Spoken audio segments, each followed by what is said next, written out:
नमस्कार, मैं तुलिका सिंह। आप देख रहे हैं न्यूज 21। सरगुजा संभाग में रेल सुविधाओं के विस्तार को लेकर पूर्व डिप्टी सीएम टीएस सिंहदेव ने केंद्र रेल मंत्री अश्विनी वैष्णव को 31 दिसंबर को पत्र प्रेषित किया है।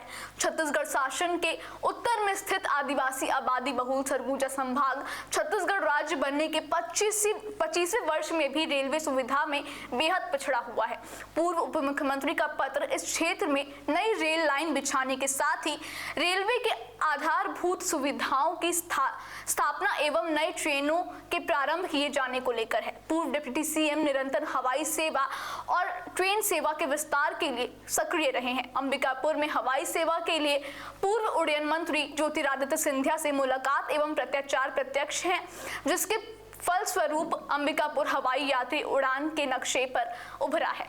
यूपी शासन के दौरान अंबिकापुर जबलपुर ट्रेन की शुरुआत उनके प्रयासों से ही हुई थी। क्षेत्र में नागरिक सुविधाओं के विस्तार एवं उन्नति के लिए वे निरंतर सक्रिय रहे हैं। रेलवे मंत्री को प्रेषित उनका ये पत्र इसी दिशा में एक कदम है। रेल मंत्री को प्रेषित पत्र में उन्होंने 6 ऐसे बिंदुओं पर रेलवे सुविधाओं पर विस्तार से चर्चा की है, जिन पर अमल होने से सरगुजा संभाग के निवासियों को प्रशासकीय, व्यावसायिक, चिकित्सा, धार्मिक आदि परियोजनाओं के लिए सफर करना आसान हो जाएगा। पूर्व उप मुख्यमंत्री ने अपने पत्र के माध्यम से अंबिकापुर में पूर्व से स्वीकृत रेलवे वॉशिंग प्लांट को स्थापित करने की मांग की है। वॉशिंग प्लांट स्थापित हो जाने से अंबिकापुर रेलवे स्टेशन से कई ट्रेनों की रवानगी की जा सकती है। पत्र में पूर्व डिप्टी सीएम ने अंबिकापुर से दुर्ग तक के लिए प्रस्तावित इंटरसिटी एक्सप्रेस को तत्काल प्रारंभ किए जाने का सुझाव दिया है। उन्होंने कहा है कि छत्तीसगढ़ राज्य की स्थापना के 25 वर्ष बीत जाने के बावजूद पूरे सरगुजा संभाग के लिए प्रदेश की राजधानी रायपुर के लिए एकमात्र ट्रेन की व्यवस्था है। इसी प्रकार चिरमिरी से बिलासपुर के मध्य 35 वर्षों से एक साधारण ट्रेन चल रही है। क्षेत्र की आबादी में वृद्धि होने के कारण मौजूदा व्यवस्थाएं नाकाफी साबित हो रही हैं। ऐसे में पूर्व में प्रस्तावित अंबिकापुर दुर्ग इंटरसिटी एक्सप्रेस को प्रारंभ करना जनहितकारी होगा। सुनिए क्या कह रहे हैं पूर्व डिप्टी सीएम टीएस सिंहदेव।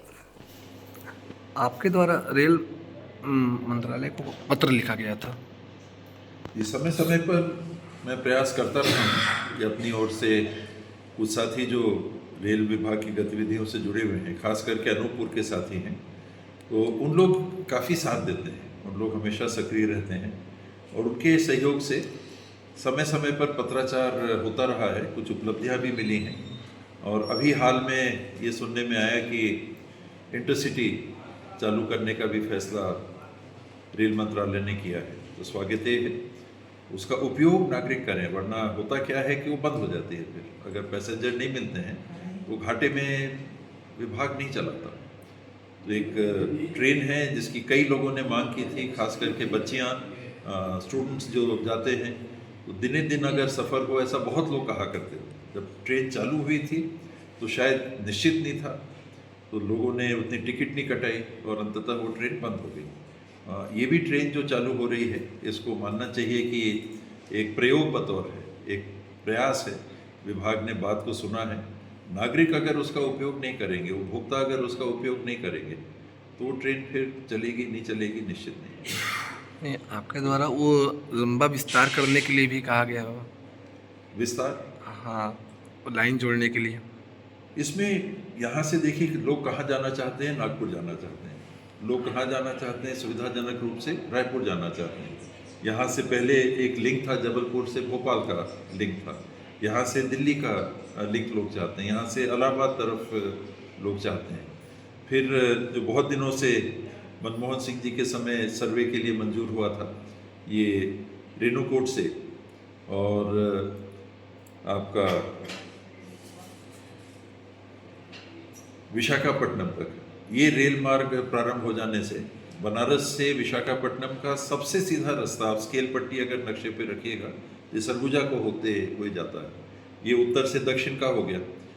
पश्चिम से पूर्व दिशा में जाने के लिए कटनी से अंबिकापुर और अंबिकापुर से राउरकेला, इस तरफ अगर रेल पटरी बनती है तो ये भी पूर्व पश्चिम का जो रास्ता है, अभी घूम के हम लोग को जाना पड़ता है, वो भी सुगम हो जाएगा।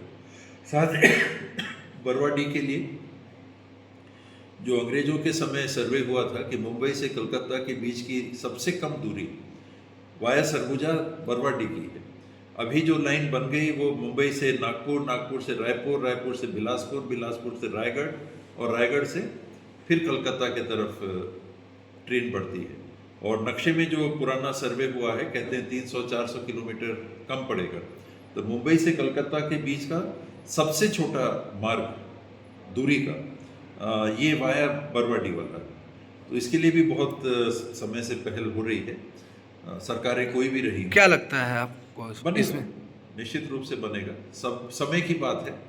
हम लोग के जीवन काल में बन जाए तो खुशी होगी।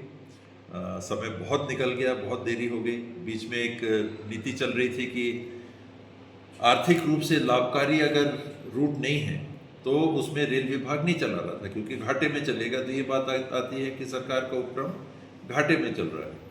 तो काफ़ी हम लोगों ने चर्चा की थी सोनिया गांधी जी से, मनमोहन सिंह जी से सीधे तौर पे तो नहीं, राहुल जी से, और अंततः मनमोहन सिंह जी के प्रधानमंत्री रहते हुए ये सर्वे कम से कम मंजूर हो गया था।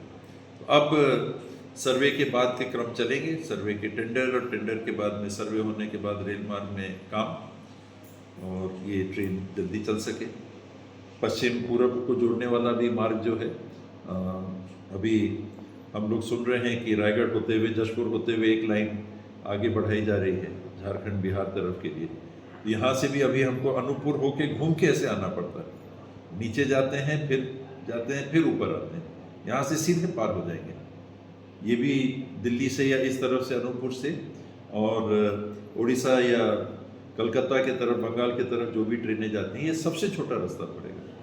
तो पैसेंजर्स मिलेंगे ही, लेकिन मालगाड़ियाँ भी जो चलती हैं वो भी सस्ती होगी, क्योंकि कम दूरी पे गाड़ियों को चलना पड़ेगा। आज कलकत्ता से जो सामान मुंबई को जाना है तो 300-400 किलोमीटर अधिक उसको चल के जाना पड़ रहा है। तो स्वाभाविक है कि किराया ज़्यादा लगेगा, वो महंगा होगा सामान।